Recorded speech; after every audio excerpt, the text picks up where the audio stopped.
चलिए एक और इम्पोर्टेंट टॉपिक के बारे में बात करते हैं, रिप्रोडक्टिव हेल्थ।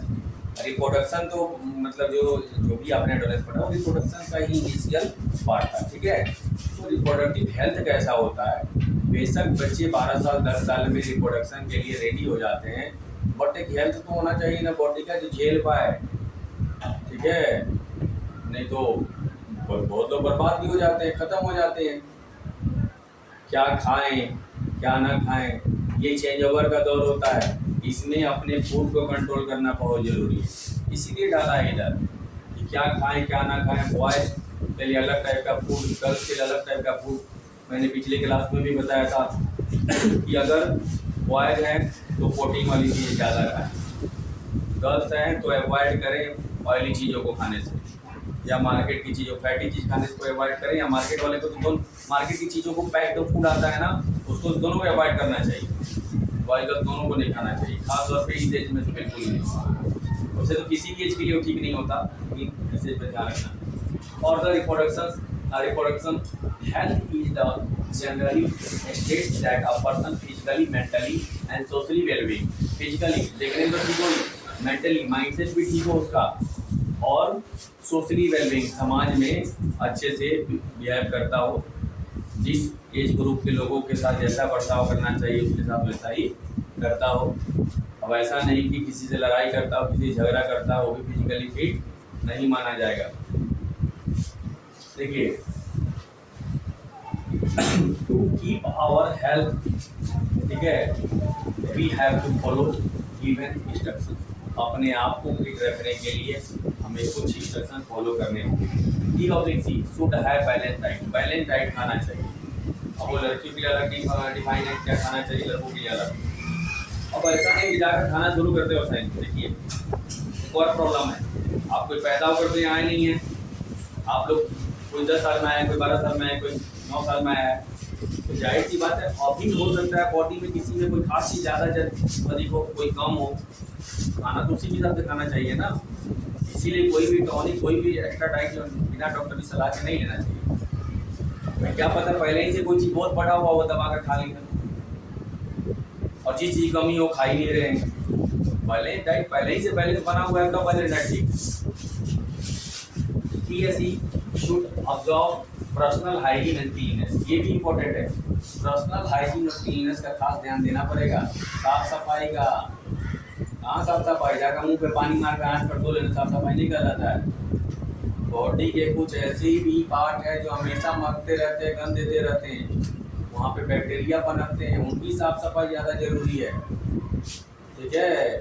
जैसे कांख जो है कितना भी क्लीन कर लो 1-2 घंटे बाद फिर महकना शुरू हो जाएंगे, ठीक है। किसी का ज़्यादा महकता है, किसी का कम महकता है, तो वहाँ पे बैक्टीरिया पनपते हैं, तो वहाँ पे खास तौर पे साबुन एंटीसेप्टिक लगाना चाहिए, ठीक है, जब नहा रहे हो। नहीं तो बहुत लोग फटाफट कर 2 लोटा पानी गिरा, कहीं पे पानी पड़ा कहीं पे नहीं पड़ा, हो गया ना आज ये कपड़ा पहन कर।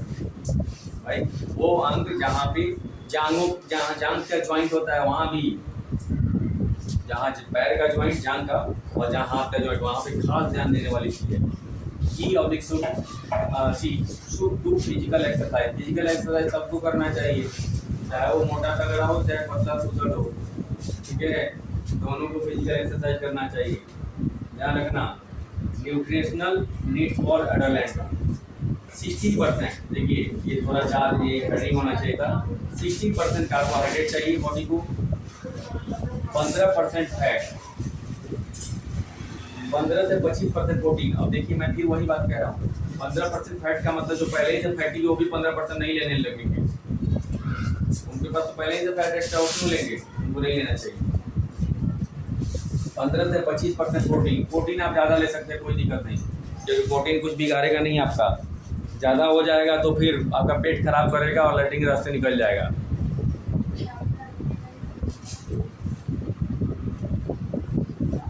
फिर मिनरल्स चाहिए, विटामिन चाहिए, रफे चाहिए, वाटर चाहिए, और साथ में एक और चीज़, ड्रग्स को नो कहिए, ड्रग्स और अल्कोहल को नो कहिए। मतलब अल्कोहल और ड्रग्स को लाइफ से बिल्कुल हटा दीजिए, वरना आपका रिप्रोडक्टिव हेल्थ तो कभी भी ठीक नहीं रह सकता है, ठीक है।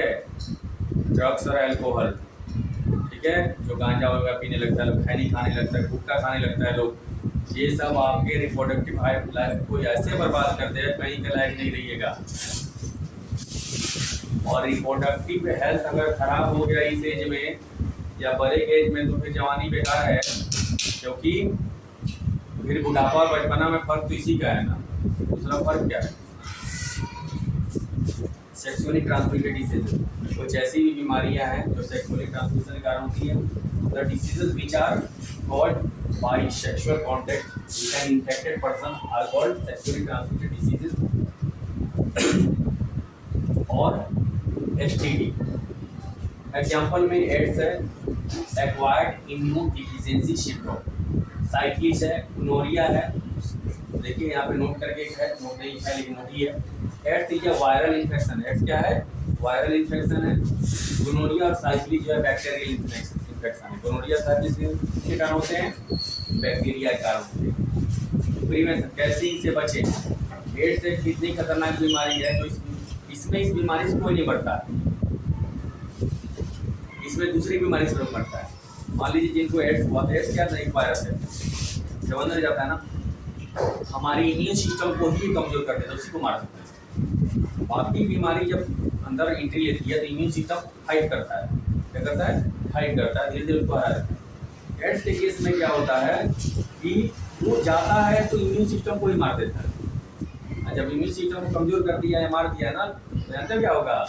आपको खांसी होगा तो खांसी से मर जाएंगे, आपको बुखार होगा तो बुखार से मर जाएंगे, कट गया कहीं तो वही ठीक नहीं हुआ कभी, क्या होगा? सर जाएगा वहाँ पे, ठीक है। एड्स से बचाव का जो मेन कारण है, सर कैसे बचाव करें? Using the protective covering, using disposal needle screen. सबसे ज़्यादा इसी से फैलता था पहले के ज़माने, पता है? एक मोटा नीडल आता था, वहीं खोपा जाता था सब में, ये एक नीडल से 10-10 आदमी को सुई दिया जाता था। तो एक आदमी को भी अगर उसको एड्स हुआ तो बाकी सबको फैल गया, इसीलिए ये आया। नॉट शेयरिंग सेविंग ब्लेड, इससे भी बहुत फैला। पहले एक ही वो आता था, क्या बोलते थे, उस तरह आता था, उस तरह बोलते थे, सान लगा करके आता था, उसमें ब्लेड नहीं डाला जाता था। एक ही से बस 50 आदमी का बन रहा है, और एक आदमी में इन्फेक्टेड हुआ एड्स से तो 50 को फैल गया,